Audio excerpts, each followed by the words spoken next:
Today is our State of the Community Luncheon with Mason County and City of Shelton. So I'd like to first take a moment and thank them for being here with us today. Do I have any board members, chamber board members in the room? Over here. Chamber volunteers? Awesome. And new chamber members. Thank you so much for being here. We hold these programs typically the third Thursday of each month and try to focus on information that's really relevant to you in your business, in your nonprofit, and for our community at large. So thank you Mason Web TV for recording this as well. So for those folks who weren't able to get away, they can still get a chance to get that information and find out what's happening. Our first speaker today is County Commissioner Kevin Shutty, and Kevin is currently serving his second term on the Mason County Commission. As Commissioner, he serves on a variety of local and regional boards focused on mental health and substance abuse, housing and homelessness, and environmental restoration. Additionally, Kevin teaches government classes at Olympic College, allowing him to get back to his roots as an educator. He earned a Bachelor of Science degree in secondary education and a Master's in Community and Economic Development, both from Penn State University. In 2021, Kevin completed the Public Leadership Credential Program at the John F. Kennedy School of Government at Harvard University. Representatives. In his free time, he can be found spending time with his wife, Catherine, who's a nurse practitioner at Mason Health, and a young black lab named Henry, who is a handful. He enjoys traveling, new restaurants, and reading, in addition to playing a lot of fantasy football and cheering for the Kraken. Catherine and Kevin reside in Union. So, Commissioner Shutty. Thank you. Well, thank you, Deidre. It's great to be here with everybody from the chamber. Oh. Do I have to give Ziegler's presentation now too? Jeez. Let's tuck that through, shall we? Okay, we're done. There we go. Good job. Good night, everybody. And that's just a little bit of the city-county cooperation that we've been working to improve. So great to be here with you. I'm standing in today for Commissioner Sharon Trask. She's representing Mason County with our State Association of Counties out in Central Washington, and so happy to pinch hit for her and share some updates with all of you about the work that's happening in Mason County. So we'll start with what's important to a lot of folks, and that's the financial health of the county. And one of our primary responsibilities is being good stewards of the people's tax dollars, and so I'm happy to say that we have a strong financial position heading into 2024. Our budget workshops kick off next week, and so we'll be getting down into the details on that. I'm proud to say that we haven't raised the county's portion of your property tax for the past 3 years, and our intent heading into this budget cycle is to make that a 4th year in a row without an increase on your general and road property taxes on your bill. And so that doesn't mean that we don't see rising costs and we don't see some of the challenges that go along with that. I mean, we still have priorities that we have to fund, critical public services like law enforcement, criminal justice, and we also want to be able to invest in our staff so that we're providing them training opportunities for them to grow in their careers with the county and in public service. We're also going through a period where we're negotiating our collective bargaining agreements with our labor unions, and so that is a cost driver, and it goes into investing into our county workforce as well. We have 15 bargaining units at the county, and represented by, I believe, 5 different unions. And so you can talk to Mary Rancer, our HR director, and Mark Neary, our county administrator. It feels like we're never not in some sort of negotiation process, but we have closed out the majority of our contracts for this year and are working towards preparing for those that open up in 2024. One of the other areas that we're also looking for investments in is in IT and our network security. The county does retain a lot of sensitive records and information, and so we want to make sure that our network is secure. And our IT staff, led by Todd Cannon, has just done a great job at starting to build relationships with other public sector organizations in the community that have IT needs. And so we're trying to build this web of collaboration between other government entities so that we do have a plan in place should there be some kind of cybersecurity issue, that we're able to continue to provide core public services in the event of an emergency like that. So a lot more work to do on that front, but those are some of the financials for the county. I would be remiss if I didn't acknowledge some new faces in county government since the last time we presented to you. First and foremost, Steve Dunkel, who's our new auditor. Steve is with us here this afternoon. And also Charles Rhodes is a new clerk. Ryan Sperling is our new sheriff, but he's probably really familiar to most of you. Sheriff Sperling was previously chief of patrol in the department, and so we're happy to have him now as sheriff. And then Jamie Taylor, who is our newly elected county coroner. We had appointed Jamie last year to fill the unexpired term of Wes Stockwell, and then she was elected to the full term last year. So great to have some new faces in county government.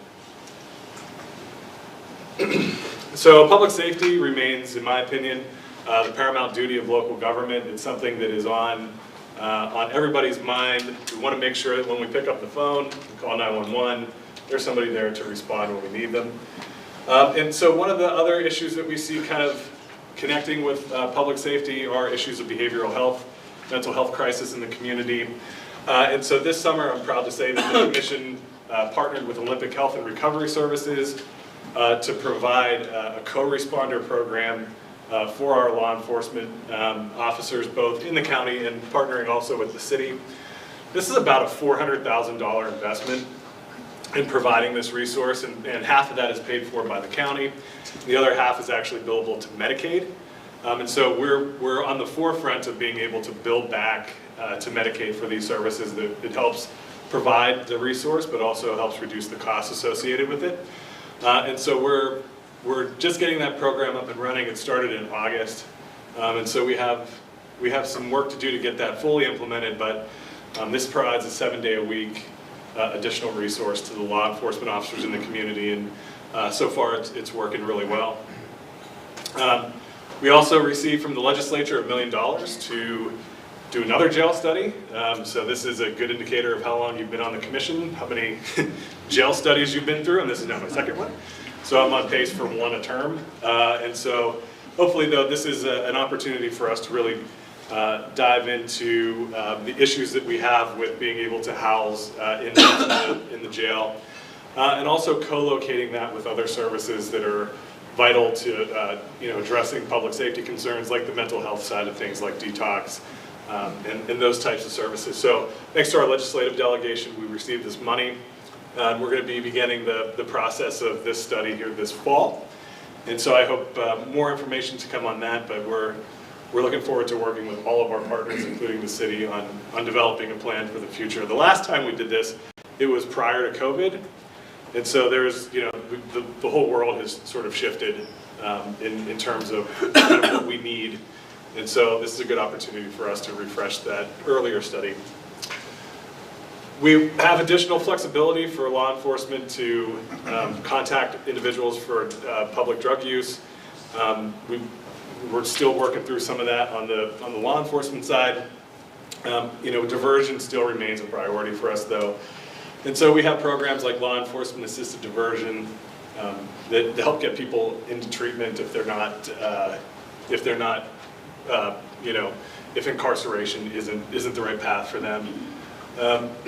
But staffing continues to be a challenge, both on the patrol side and on the corrections side. We're down several corrections deputies, which makes it difficult to house people in the jail in a safe way. So continuing to work on those staffing challenges. So Public Works, we break our Public Works. You're in our Public Works facility right now. And so this is where we deal with all of our utilities and road work. And so you see our crews out there doing quite a bit of work on behalf of the county. We do everything from paving and chip sealing to culvert replacement. And our focus has been trying to do more with our county forces, and so not contracting out as much for different projects. And it's been a really, I think, impactful benefit, not just to our workforce, but the county as a whole, getting our folks out there doing this work. And so just some examples of that. One of the things that we're most proud of is our gravel road conversion program. And so being a rural community like ours, there are a lot of roads that are primitive. There are a lot of roads that are public roads that aren't paved. And so every year we've committed to paving and chip sealing 4 to 6 miles of road or so every year, which doesn't seem like a lot, but it is a significant impact for people that live in areas that have these primitive roads. It makes it easier for school buses and emergency services, and so we're excited about that project as well. The other big one that we hear about quite a bit is community development. So this is building, planning, permitting, fire marshal. You may have seen that the burn ban has been lifted, so we're excited about that. That means fall is here or almost here. But we're constantly trying to refine the process in order to make it more customer friendly, make the process a lot clearer and simpler for folks to understand and engage with. We were getting ready to implement the 2021 Building and Energy Codes. The State Building Code Council has since delayed implementation of that yet again, which overall is a good thing. We're definitely supportive of that, but we're still planning on implementing those in March of next year. We're also kicking off our comprehensive plan update. Again, this is an opportunity for us to plan jointly with the city, so we're excited about that. And when I was here last year to provide this update, I had mentioned that prior to the Great Recession, we had about 40 or 42 staff members in our building and planning department, and we were down to half of that as of last year, just because of attrition and budget cuts and everything like that. I'm happy to say that we're now fully staffed in our planning and permitting department, and so when I was even here last year, there were some vacancies on that list, and so we have that full, and we have some new planners who are learning from old planners, and just a good transition process in place there. But we did expand our fire marshal services. We had a 1-day-a-week fire marshal. We now have a full-time fire marshal for the county, which is a benefit to the plan review, but also it's a good partnership with our fire districts as well.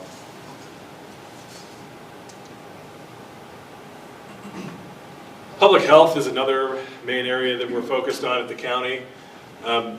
We've seen a lot of emphasis on public health, of course, with the pandemic over the past few years, but as that work shifts back into a more traditional public health focus, the goal of our public health department is to get out into the community, work on chronic disease, work on issues of housing and homelessness, and of course continue to work on our substance use issues in the community.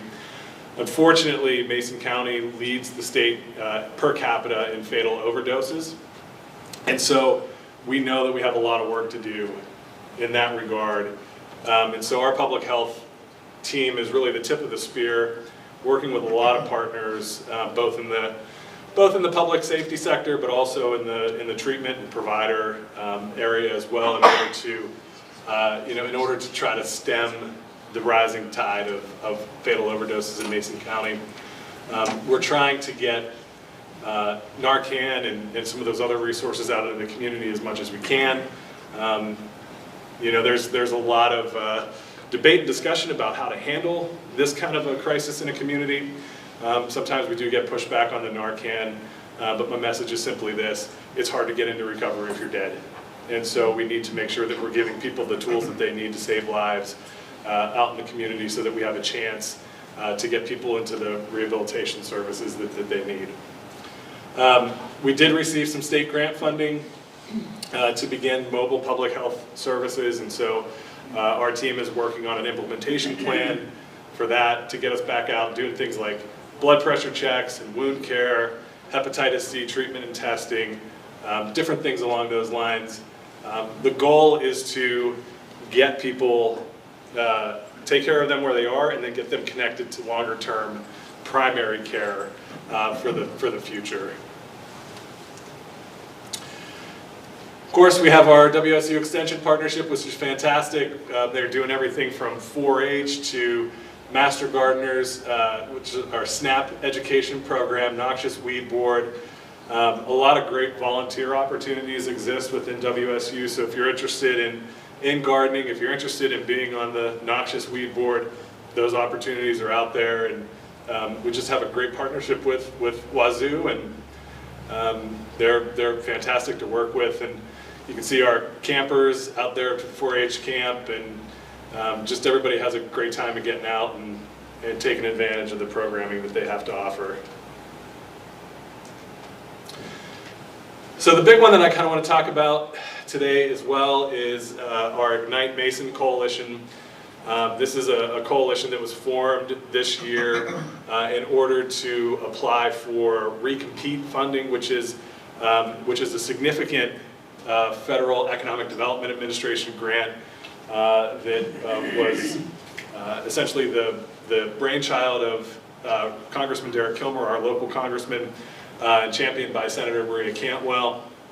And so this is a project that's really designed to bring partners together both on the public and private sector side, traditional infrastructure and workforce development, to implement a place-based local plan in order to address prime age employment gaps. And so prime age employment is people between the ages of 25 and 54. Mason County currently has a gap of roughly 8%. And Shelton's Deputy Mayor Joe Schmidt has a great op-ed today in the Journal talking about this coalition, but we're excited to be in there with the Economic Development Council, the city, our PUDs 1 and 3 are involved, school districts are involved in submitting projects.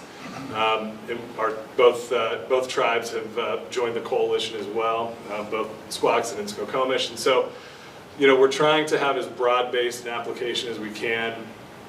Phase 1 submission is here in the next week for us, and so we're excited to put forward a strong application and honor the work of Congressman Kilmer and hopefully bring funding to these critical infrastructure and workforce development projects to our community. And so more will be coming out on this over the next few weeks, so keep your eyes out, stay tuned, and we'll be talking a little bit more in detail about the proposals over that time frame. So the message I just want to leave you with is Mason County is strong. We're getting stronger, and we're strong because of partnerships like we have with the Chamber and all of you who contribute so much to our community. And just want you to know that we're here to serve you, and hope that you keep in touch not just with me, but with Commissioners Trask and Netherland as well. We want to be able to support all of your goals in the community. And I don't know if there's time, but I'm happy to take questions if you have any. I have a kudos on the question. Is that okay? That's absolutely. Everybody else take note. So he didn't mention that recompete money is $55 million. And I want to thank you personally, Kevin, and the county for taking the lead on that, because I'm involved in a couple other counties that thought they were going to get something together, and they're probably not, because no one took a really strong leadership role in that. So I want to make sure you get credit for taking that on. I really appreciate it. Question? You had mentioned the taxes are not going up. Does that mean the overall dollar taxes that's going into the county? Is that what that means? What that is? So by law, we're allowed to raise property taxes by 1% every year, and so we have not taken that 1%. That doesn't mean that you won't see on your property tax bill an increase. It's just that we're not taking the 1% increase on the county side. And that's an overall number. That doesn't mean your individual tax might go up, might go down, depending on valuations and all that kind of stuff. So yeah, so some of you may have gotten your notices of value over the past couple of weeks.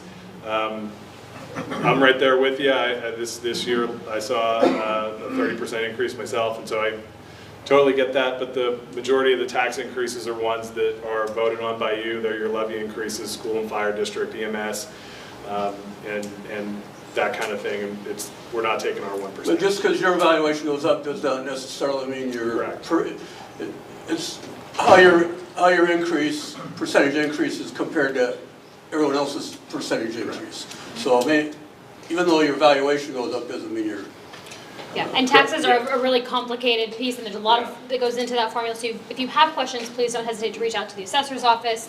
They can help you understand what that looks like. Yeah. Did we have any other questions for Commissioner Shutty? Okay. Well, I just like to thank you so much for your time. Thank you for being here today.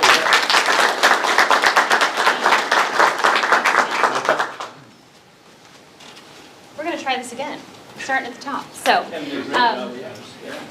it's been really great to see that County Commissioner Shutty as well as Commissioners Trask and Netherland have been really engaged in what we need within this county, and I'm really pleased that Recompete not only in and of itself is an incredible project, but has provided a platform for all of the folks who are stakeholders in our community to come together and have some really candid conversations about what can we do to break the log jam and how can we start moving this forward. And that's for everything from businesses to affordable housing, education, workforce employment. It touches a lot of things. So thank you all for your really hard work on that. It's much appreciated.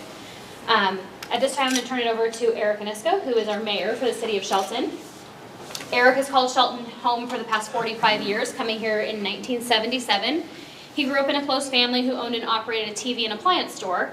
With an inquiring mind, from a young age, Eric became involved in deliveries, sales, and even repairs. Later, he spent 10 years learning the insides of the hotel business through the front office, night auditing, and management before moving on to managing a convenience store. That position ultimately led to a corporate role overseeing more than 30 stores and guided him to purchase his own small store. Eric ran the store for 3 years before selling, then purchasing a larger store in 2009 and opening a second in 2016. He has recently semi-retired from those endeavors and was elected to the City Shelton Council in 2018, where he was elected as mayor for 2022-23.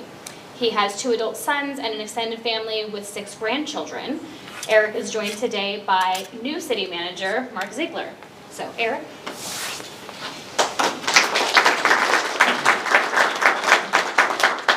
I'm in remote control, so okay. Boy, I can do it. see how he delegates as mayor? Thank you, Chamber. Thank you, Chamber, for inviting us to share a little bit about the city. We're just going to start with our city council members. Obviously, I'm the mayor, Deputy Mayor Joe Schmidt, Councilmember James Bode, Miguel Gutierrez, Kathy McDowell, Deidre Peterson, and Councilmember Sherman who make up our council right now. We work very well together, and it's hard to follow Kevin, but we're not as lucky as the county. We've had some issues this year, or liability insurance went up like $400,000 after we did a budget last year, and Mark's going to talk about budget issues right now. Yeah.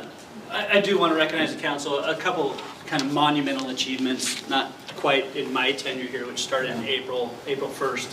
Technically as interim city manager, and then officially. I was going to bring that up. Sometime mid-July. That's fine. Let me bring that up really quick. All you don't know, our city manager of 4 years moved on to pursue other interests, and there was no doubt in the council's mind that Mark Ziegler would be the perfect manager. He was interim in April, and I believe July made permanent on a 7-0 vote.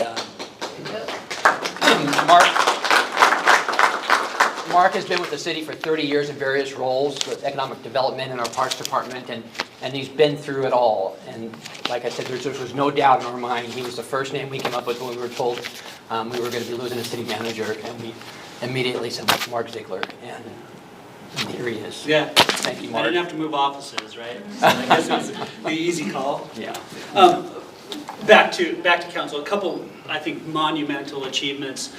Most recently is the placement of the DCR, our designated crisis responder within the police department. It's an embedded mental health professional that works within our police department 5 days a week. We're not quite there at 7 days a week. We'd have to have somebody else. But that was a grant through the Association of Washington Cities, and now we're working with the Olympic Health and Recovery Services to keep that person embedded within our police department. We've seen great results from that, and that's been led by our council and the priorities of our council.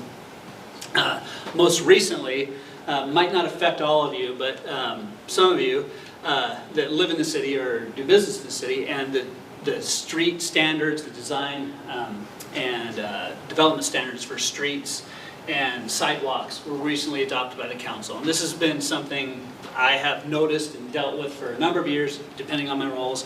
And it's something that has been of great, well, consternation sometimes with the public and developers because it wasn't clear. We didn't know what we had to build unless we're building a new subdivision, or I live on a gravel street, and when can I get my street paved? And so now there's direction. There's direction for staff. They know when somebody's coming across the table, what's going to be required by that developer, and then resident, citizen, people living in their community can understand what their requirements are going to be with any improvements they do on those streets. So we hope to have, as the county's working on, streets that are paved, safe. We have safe pedestrian facilities, so folks can move from neighborhood to neighborhood or uptown to different community facilities and back and forth. Kids are safe within those streets throughout our community, so I really appreciate the council addressing some of those issues.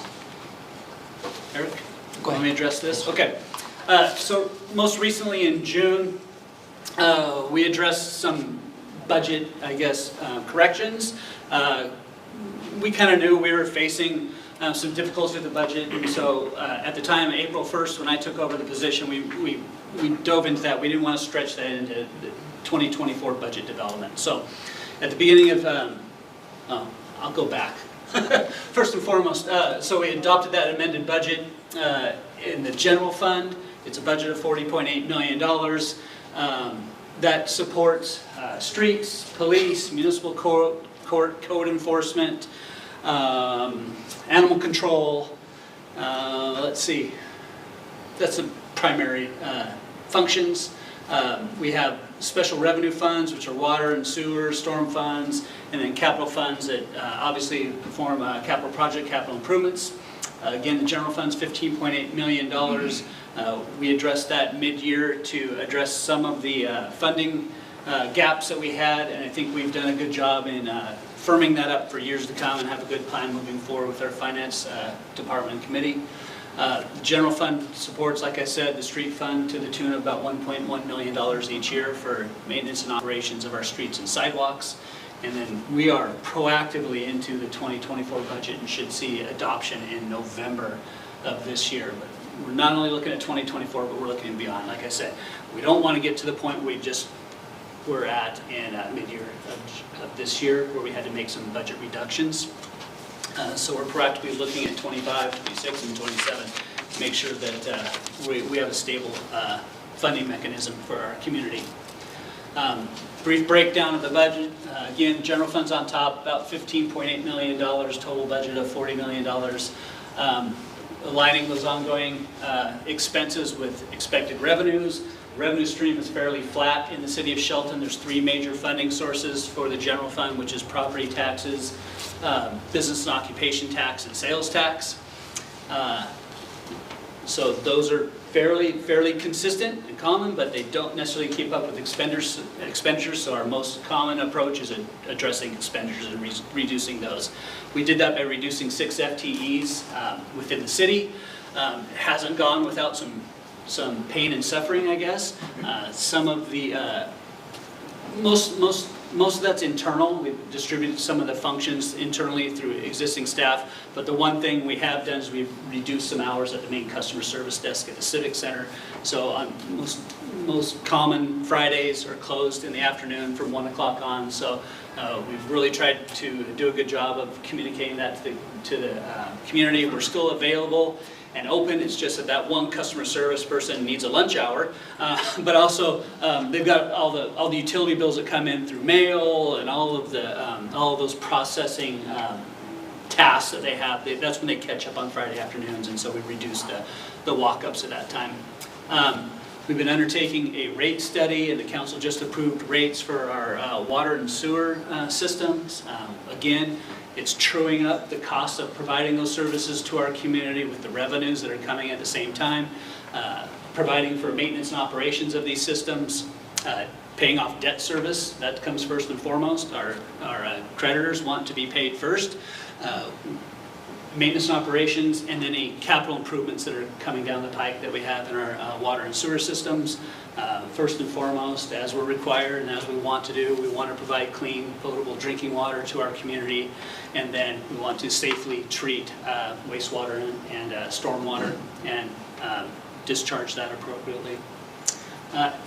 One other thing, with the ARPA funds that we received over the last couple of years, we went through a state audit on those funds and successfully passed that audit with flying colors. As a matter of fact, they did it in half the amount of time that they anticipated to perform that audit, and that saves us money actually. So if we do all our work appropriately up front, it takes them less time to perform that audit, and they bill us back for this audit.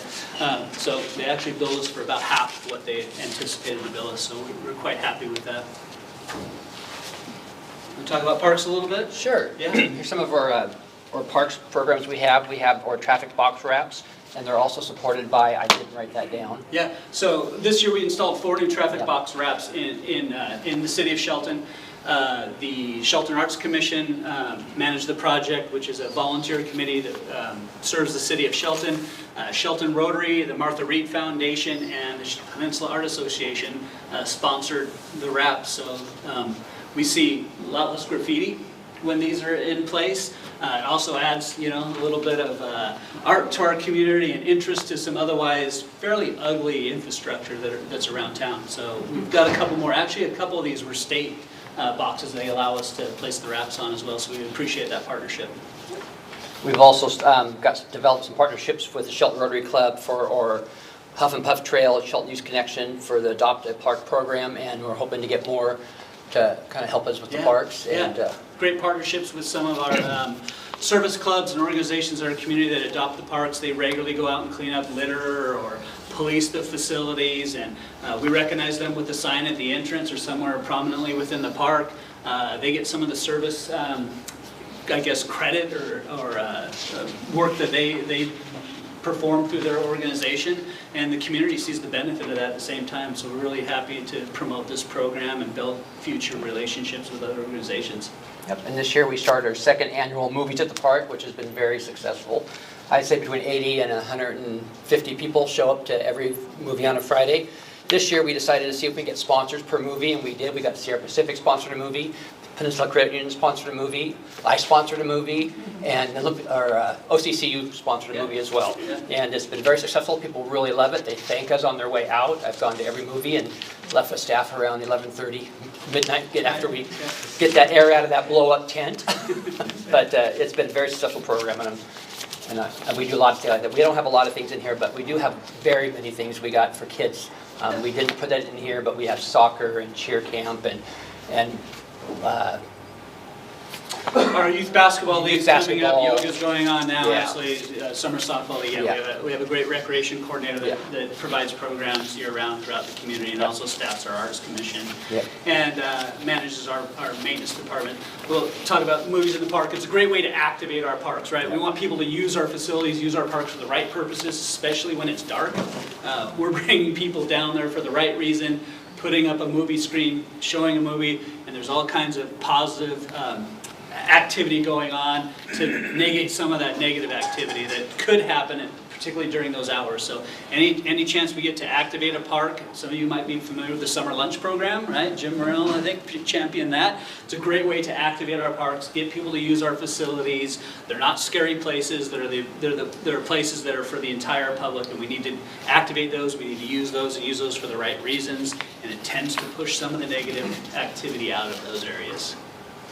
We also have a new park going in North Cliff. If you guys are familiar, we just put a fence up, and eventually it'll be toys. There were several sponsors of that program as well. Yeah, absolutely.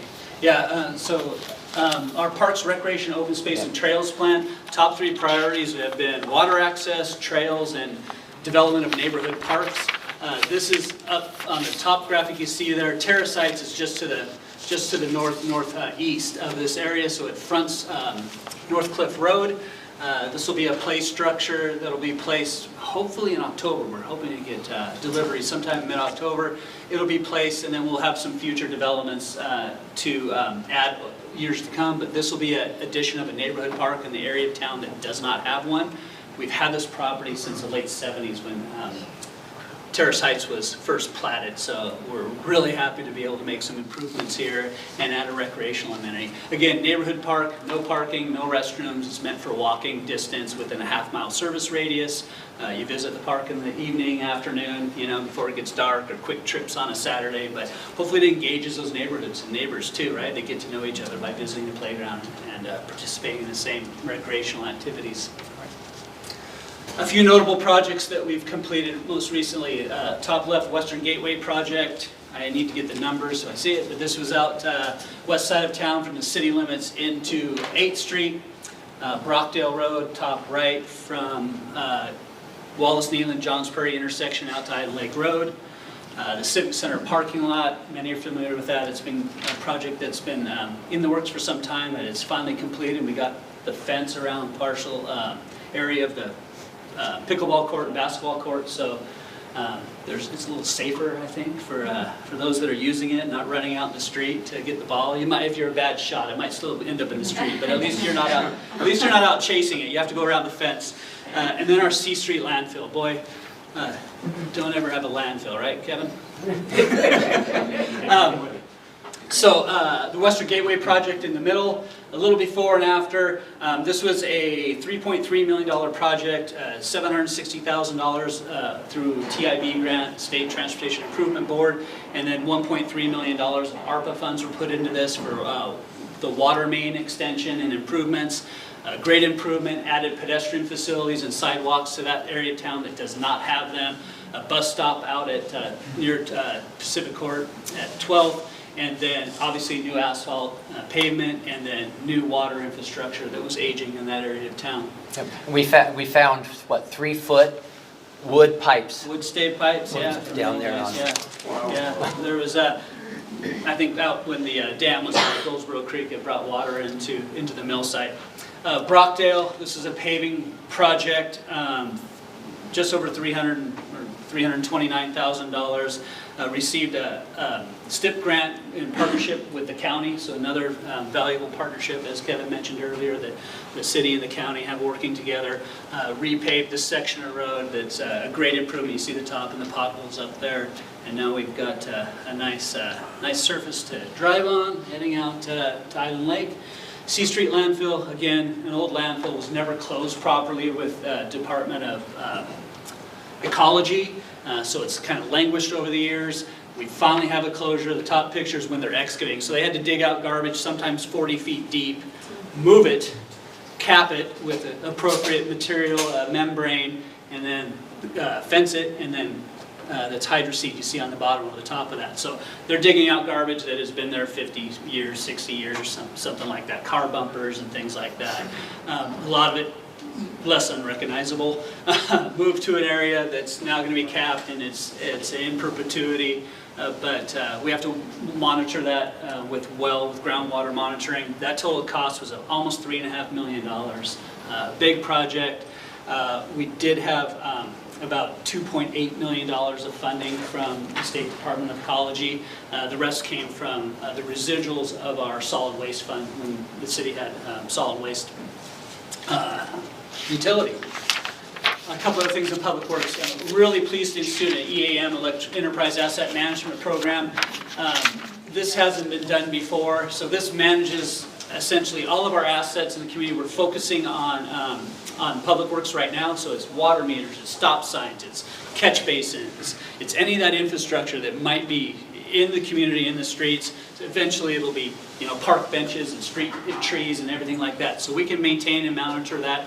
We know what the maintenance schedule is. We know when somebody's touched it, right? When has this catch basin been cleaned? I don't know, ask Joe, right? He was here last year, he might have done it. Now, anybody can go to the program now, they can see what the condition and the rating was, what the maintenance activity was, what the next scheduled maintenance activity is too. And it's linked to GIS, so we can do it on a map. It's mapped automatically. The guys in the field can punch it into a phone or an iPad, or go back to the shop and input it directly. So it's going to save us a lot of time. It's going to be more efficient, and it's a data set for planning. We're talking about budget, right? When we talk about budget and assets, we need to know that data. We need to know what the replacement schedule is so we can plan proactively, and it's really going to help us in the future. The other one is the AMI water project. So this changes out all the old manual meters to meters that can be read remotely, so either from a radio antenna or an individual can drive around and it downloads the data onto a laptop essentially. Right now, we have water staff that go out, they open the lid in the street, they read the meter, they punch it into an old handheld that's probably been there longer than I have at the city, amazingly enough. It still works. And then they go back to the Civic Center, plug it back in, downloads the information, generates the bills off usage and everything like that. So not only is it labor intensive, you have a chance for human error. So this new AMI project will reduce that labor that's put into this project. You'll have those automatic reads, we'll have updated water meters that can wear out over time, and improve reliability. We have about 500 of those installed so far with our own crews, about 3,800 meters total, just over 3,800 meters total to do in totality. So And eventually it'll help the property owner if they have a leak. Eventually they'll be able to track certainly, if they're going through more yeah. water than they're supposed to. Great point. Yeah. You'll be able to monitor that online. So you go to the city's website, you can see you can monitor your usage. If there's a spike, you can certainly know that sooner rather than later and address that as soon as you can if you have a leak or other systems failures. Some of the projects in community development and public works, but most of them are in land use right now. This is microgreen sites just west of us. That's kind of preliminary phases. We don't have any permit applications on that yet for the commercial site up in that area. I'll just go down the list. There's a mixed-use project just, let's see, southeast of us a little bit. They are actually, I think, in submittal process now with a planned unit development, multifamily and mixed use on the bottom floor. Grandview subdivision, 64 lots on the south side of town. They are actually in preliminary plat review right now. Coffee Creek subdivision, 365 lots. You'll see there's some changes coming to Shelton if all of these come to fruition. The bigger lots, the Coffee Creek subdivision, 365 lots, south side of town. These obviously be phased projects. You're not building 365 houses in the first year, but phased over a certain period of time. They're at the end of, nearing the end of their preliminary plat process. So that's the process that once they get approval, they would go to putting in their public infrastructure and then receiving final plat and getting building permits going from there. Meadows Edge actually received preliminary plat. They're just across from Shelton High School, north of the Shelton Springs development. They annexed into the city earlier this year. It's 36 lots, so we should be seeing the public infrastructure going in fairly soon there. Olympic Heights is the part of the 400 acres above Olympic College. Their phase one is about 200 lots that we're reviewing or going through the process of preliminary plat right now. We don't have an official submittal, so there's a lot of back and forth within those processes. The marina expansion just had a ribbon cutting last week, so we're happy to partner with the marina and the yacht club down there and the expansion and more public access in that area. We actually have some road ins and property down there that are common use, so we're happy to have that as a waterfront access for our community. Natalie Heights subdivision is just on Turner, just north of, across the street from Neelan Park, about potentially 80 lots. It's an old platted property that's been there since, the early 30s or so. So we're happy to see potential for that development in the core of Shelton. And then Bayview Terrace down on the bottom, that's up the end of Dickinson, up above the wastewater treatment plant above Fairmont, about 279 lots now. And they're still in preliminary plat review. I don't know if everybody has, but a lot of people have heard about some of the city's water capacity issues. We're finding resolutions on that. That's kind of stalled a little bit of the progress on some of these projects, but we're working diligently on how we can meet those needs. We received just over $1 million, almost about 1.8 million, not just over $1 million, from our state legislature, thanks to our representatives that have helped us address the south side of town, that's the Angleside pressure zone, to provide more water storage and capacity for these developments. So we're diligently working on design plans that will increase the capacity and the ERUs, the equivalent units for water service for these residential units, and we hope to have that taken care of, at least have our path forward here in the next couple months. So we're looking forward to that. These will be, obviously game changers for our community, the schools, and everybody else. So there's a SEPA process, which is State Environmental Policy Act. So we address stormwater, we address streets and traffic. We address other environmental impacts, school impact fees as well through this entire process. So all the players, if you will, the parties involved are notified, as well as adjacent residents when these subdivisions are being proposed. So. A little bit more out of community development. These are permits for the year. Yeah. A great picture of County Community. Yeah, absolutely. Something to be proud of. Yeah. Commercial building permits, about 31 this year, $4.6 million in valuation.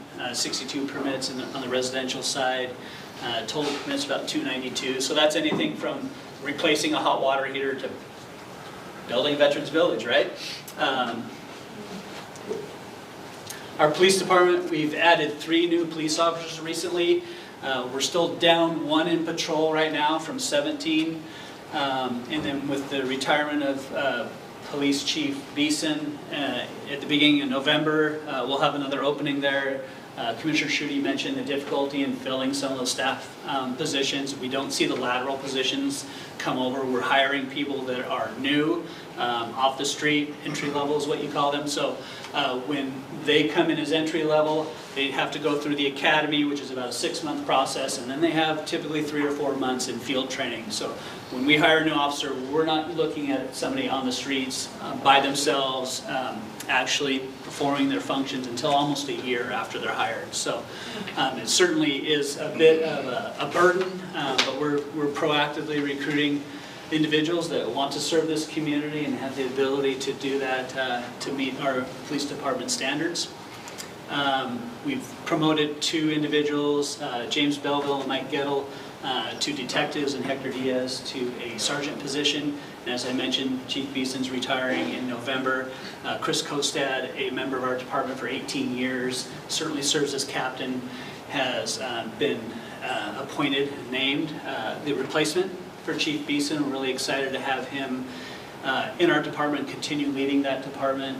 He has led us through the accreditation process, which is an intensive process every 3 years through the Washington State Police. Washington State Police Association.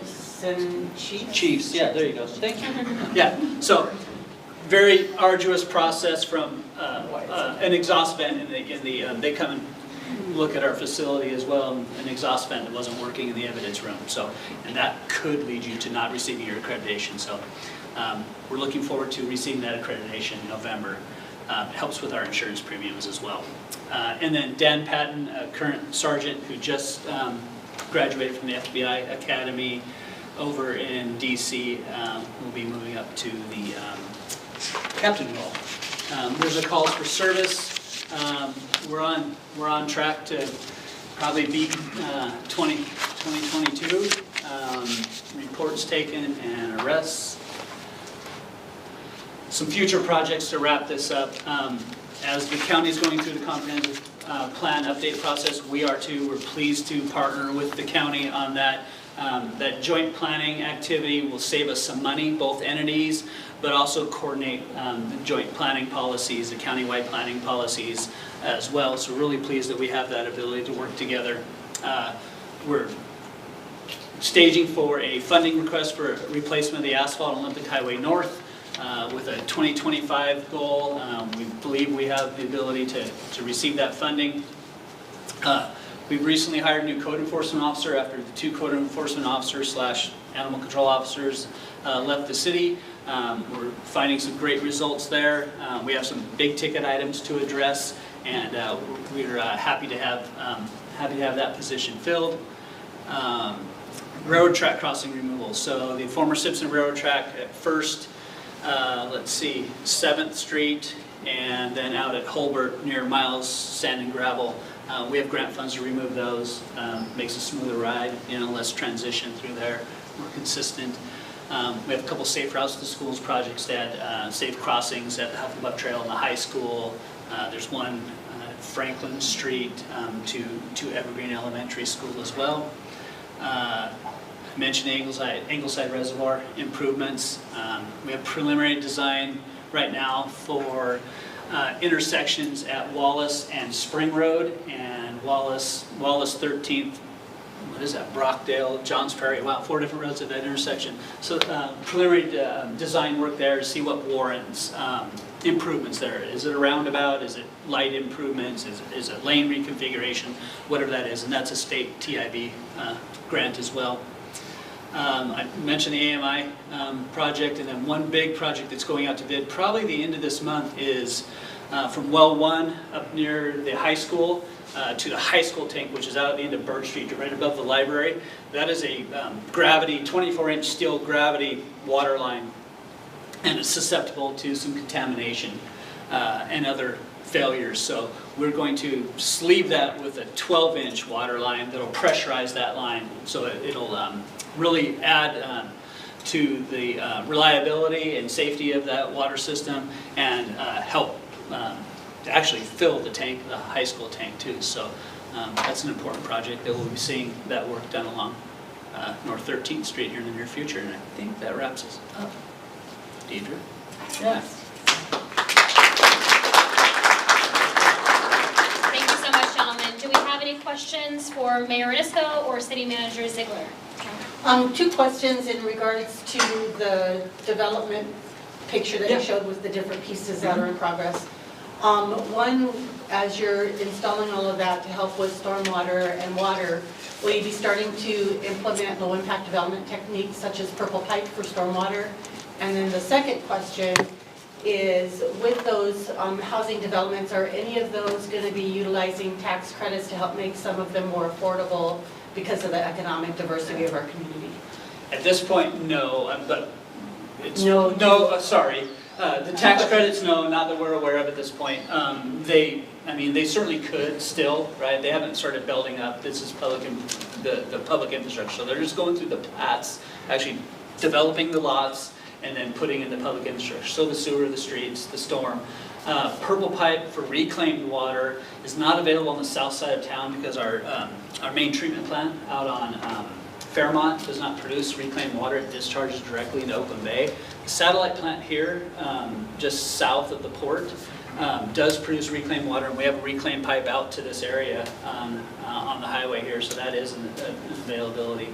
Stormwater, we meet the Phase 2 design standards that are implemented through the Department of Ecology, and so that says basically you're infiltrating as much stormwater as you can before you discharge it any place else. So yeah, it's pre-treated, then it's put into ponds or directly into infiltration galleries and discharged into back into the groundwater. Yeah, probably a 20-year goal is to change that and have injection wells or spray fields up above the treatment plants. Yeah. Would be a goal. Well, one future project too is diverting the north side of town to the satellite plant so we can produce more reclaimed water.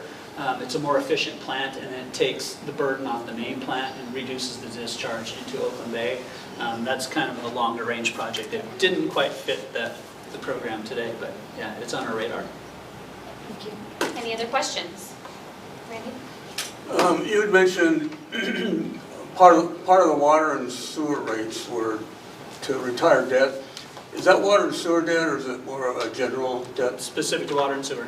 Okay. Yeah, we have refinanced that debt over the last year, probably 18 months. We refinanced the debt. I don't know the exact savings, but we did realize the savings based on refinancing that debt. Because of the lower rates at the time. Yeah, $2 million. About $2 million in savings, yeah. So the main treatment plant upgrade is about a $30 million project. There's debt service on that still, USDA loan, and we still have some debt service on the water system as well, which I'm not sure exactly what those are because they were probably 20 years ago.